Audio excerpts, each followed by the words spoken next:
Bam! Welcome back to another episode of CessTalksSports and the BWISE PoliSports Podcast. Tea Time, where hoops, hustle, politics, and the paper trail all link up. I'm your favorite auntie with Uncle Tennessee Cess, and I'm rolling with my always uncensored, truth-dropping co-host, Political Lil. Y'all already know when we link, we taking the convo deeper than the box score. What's up, Lil? What's going on? All right, y'all. Today, we locking in on one of the biggest shifts in college sports history now. Name, image, and likeness. But real talk, is this NIL era really freedom for athletes or just a fresh trap dressed up in opportunity? Is it liberation or a Trojan horse? Let's break it down. Back in 2021, the Supreme Court slid through with the NCAA versus Austin decision, basically calling out the NCAA for blocking players from getting even basic educational benefits. It cracked the door open and NIL came flying through. Suddenly, athletes could eat legally off their name, image, and likeness, endorsements, merch, appearance, the whole bag. For the first time ever, college athletes, especially black athletes who carry the weight of revenue sports like football and men's and women's basketball, got a legit path to profit. And at first glance, that looked like justice finally showing up. But let's keep it a buck. Is this system actually built to empower athletes long term? Or is it just capitalism remixing itself, still taking more than it gives while making us feel like we finally winning? So we ask, who's really cashing in? Who's getting left on red? And is this NIL movement about player power or just the same old playbook with a new cover? All right, fam, let's get into it.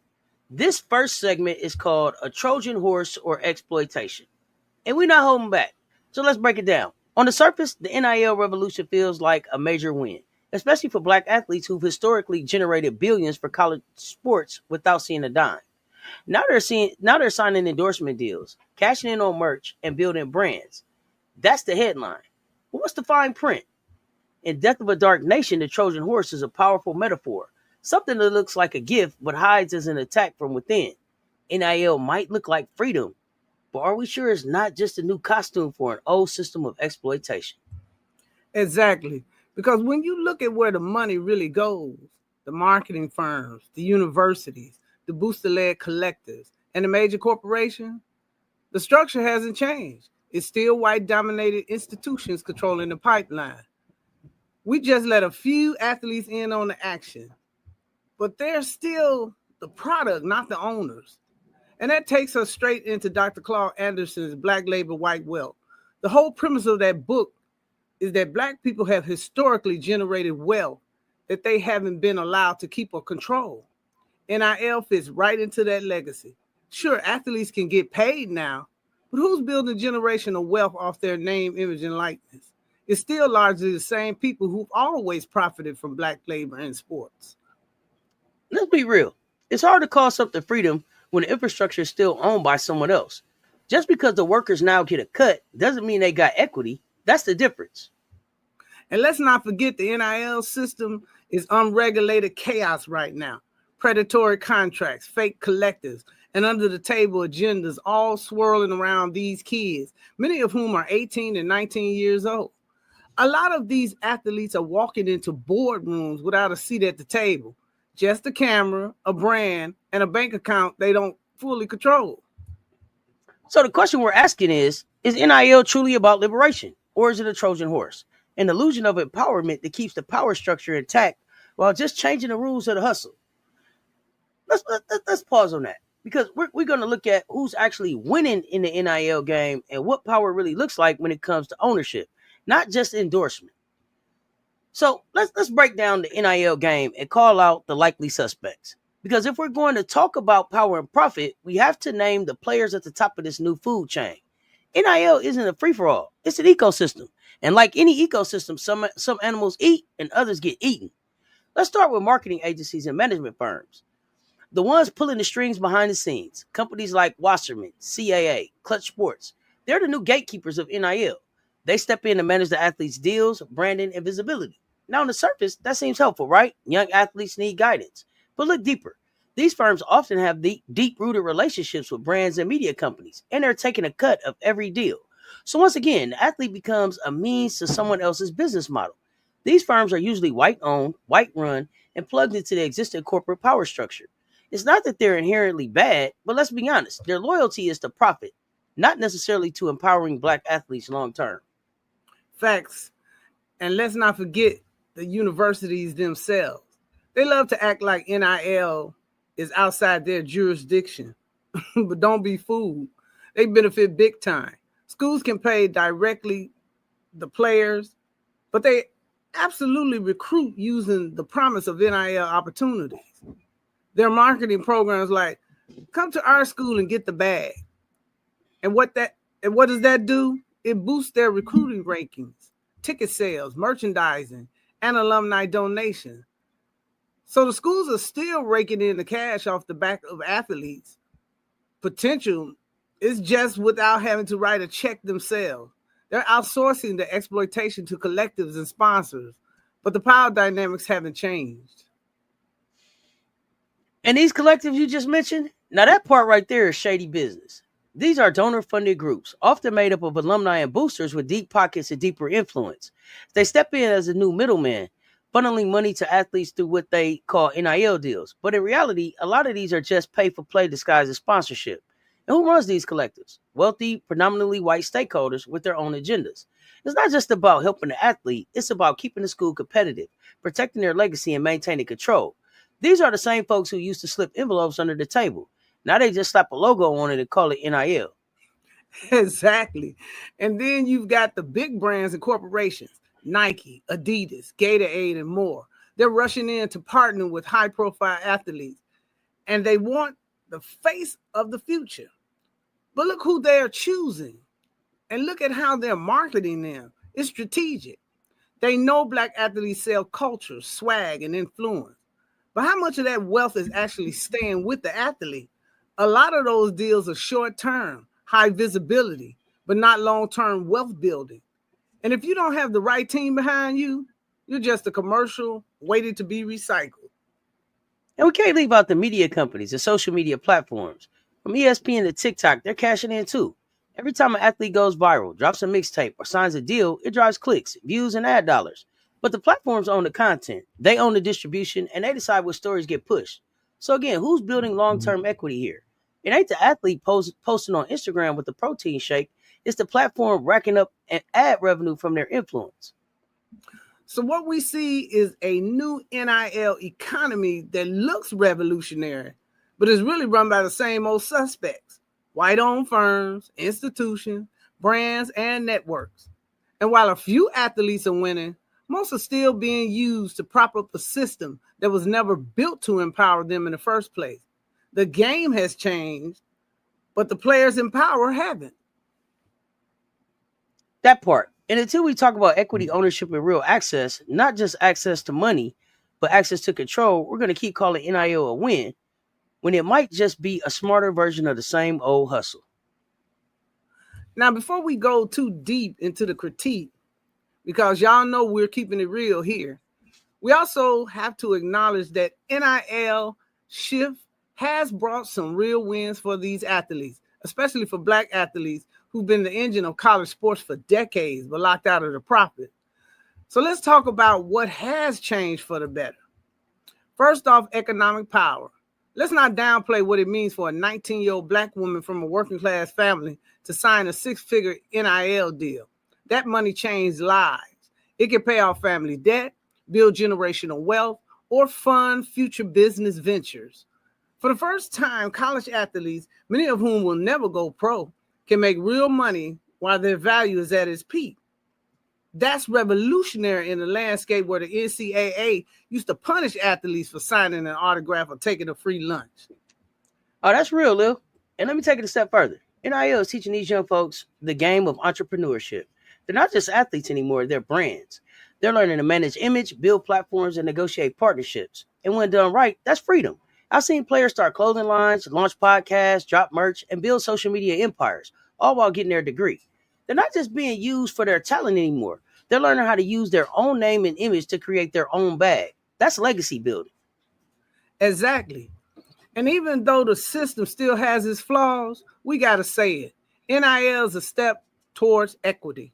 Before 2021, schools made billions off football and basketball.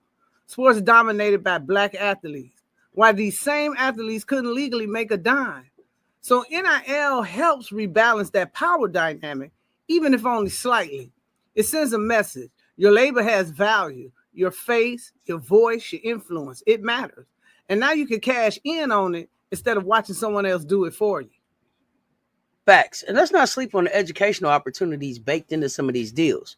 You've got brands offering more than just money. They're offering mentorship, internships, professional development, even graduate school stipends. Some collectives are tying deals to community impact work too. So you've got athletes getting the bag and building a resume while learning how to move in corporate rooms. And when the ball stops bouncing, and it will, they'll have tools, connections, and experiences that can take them even further. And that's the part that gives me hope. Because if we can protect these athletes from being exploited, if we can give them support they need, legal, financial, emotional, then NIL can be more than a movement. It can be a movement, a real shift in how we value Black talent, not just on the court, but in business, media, and society. That's the word. It's about giving these athletes a chance to be more than entertainers, to be owners, leaders, and architects of their own future. NIL is a doorway, but it's on us and them to talk through it with our eyes wide open. Okay, now let's bring it down to eye level, fam. Because while there's a lot of celebration around NIL, and rightfully so, not every athlete is walking away a millionaire or even fully understanding what they're signing up for. With new money and exposure comes new risk, and this is where we gotta sound the alarm. NIL can be a blessing or a burden, depending on who's guiding you. We've already seen some deals turn sour. Young athletes, some still teenagers, signing contracts without legal counsel, giving away lifetime rights to their name or image for a short-term check. That's a trap.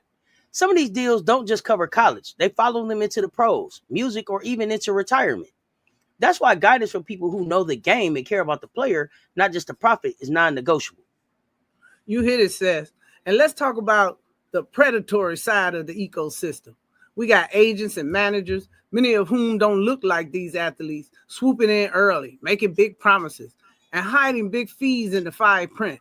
It's deja vu, same playbook we've seen in music and pro sports. A lot of these NIL managers aren't regulated, and there's little oversight. So you've got young athletes, many first-time generational wealth creators, navigating a complex business world without solid financial literacy or a team that's protecting them. I worry especially about sisters in the game. Black women often have even fewer resources and less visibility, but are just as vulnerable to exploitation. We've got to be intentional about building networks of Black attorneys, financial advisors, and mentors who can help these athletes see the long game, not just the glam. Facts. And let's not forget the mental and emotional toll. NIL brings pressure to perform, to build your brand, to post content constantly, to be marketable. You're not just playing ball anymore. You're a public figure, an influencer, a walking campaign. That can be overwhelming, especially when you're trying to pass finals and handle your real life. Some of these athletes are experiencing burnout, anxiety, and even losing the joy of the game because the business is too loud. That's why communication is key. These athletes need wraparound support, not just NIL agents, but counselors, cultural mentors, elder voices in the room, people who tell them, yes, get your money, but don't lose yourself in the process. We need to normalize Black athletes having business teams, the same way we normalize them having highlight reels. The goal isn't just to eat, it's to eat smart and make sure the people eating with you ain't biting off your legacy. Preach, Lil, because the real power of NIL won't be measured in brand deals or Instagram followers. It'll be measured in ownership, stability, and sustainability. That's what we're fighting for. Not just freedom to make money, but freedom from the system that keeps our people from keeping that money.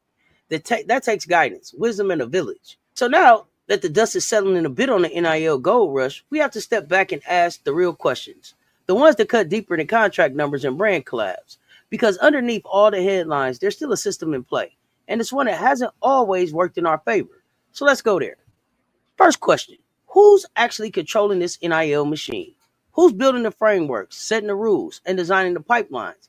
Because if the same old institutions, predominantly white universities, corporate sponsors, and elite agencies are still the ones holding the purse strings, then what we've got isn't freedom. It's a new kind of plantation dressed up in influencer gear. Black athletes may be featured in the commercials, but they're often still not sitting at the table when the real deal gets made. And that brings us right into financial literacy, a critical gap that's still way too wide. We can't expect 18 and 19-year-olds to make multi-million-dollar decisions without the tools to understand the implications. We're talking taxes, business structure, brand licensing, contract negotiation. This is deeper than get the bag. It's about keeping it, growing it, and protecting it. And let me be real. Some of these athletes are being set up, not always intentionally, but functionally. You drop a six-figure deal in the lap of someone with no training, no legal team, and no guidance from someone who looks like them or understand their cultural context, that's exploitation, plain and simple. For sure. And let's not ignore the economic redistribution piece. NIL has created new streams of wealth, sure, but where is that money going? Are universities reinvesting those profits back into the communities these athletes come from? Are they improving facilities at public schools in the inner city? Are they offering scholarships, mentorship, or infrastructure for future athletes who aren't marketable yet? Let's be honest, most of the infrastructure built around NIL is extractive, not regenerative. These universities are still selling jerseys with these athletes' numbers on them. These brands are still using our culture, our swag, our voice to push products. But how often are those profits recycled into real opportunity? And it's not enough to celebrate the wins. We have to interrogate the structure. This ain't just about money. It's about power, legacy, and making sure our people are not just featured, but respected, protected, and projected forward. NIL should be a tool for liberation, not another slick version of the same trap. So the homework for us as a community is to keep asking these questions loudly, consistently, and unapologetically. Because the future of NIL isn't just about the athletes signing deals today. It's about building a system where Black excellence isn't just visible, it's valued on every level. All right, y'all. We've unpacked the possibilities, the players, and the pitfalls. Now let's talk strategy. Because the NIL era is here, and like it or not, it's shaping the future of sports, business, and Black legacy. So the question becomes, what's the game plan? How do we move from simply participating in NIL to actually owning our stake in it? First and foremost, we have to shift the mindset. NIL is not just a paycheck, it's a platform. It's a chance for our young athletes to build empires, to plant seeds early that can grow into media companies, training academies, fashion lines, and investment portfolios. But that only happens when we stop playing short term and start thinking ownership, equity, and scalability. Facts. And part of that ownership journey means building a trusted infrastructure around our athlete. I'm talking Black lawyers, Black accountants, Black marketing firms, Black mental health professionals. We got to create a support system that not only protects them from exploitation, but also reflects their values, their communities, and their dreams. Because listen, generational wealth doesn't come from just signing deals. It comes from understanding them, controlling them, and reinvesting the benefits. Legacy isn't what you earn, it's what you leave behind. And if we don't start grooming this generation of athletes to think like CEOs and not just MVPs, the cycle continues. And don't forget education and strategy too. We need to normalize teaching NIL literacy in high school, not just for athletes, but for their families, their coaches, and their community leaders. Imagine the power if every 17-year-old five-star recruit had a class on business structure, branding, and IP ownership before they ever signed a deal. That's what legacy looks like. Not just individual success, but community transformation.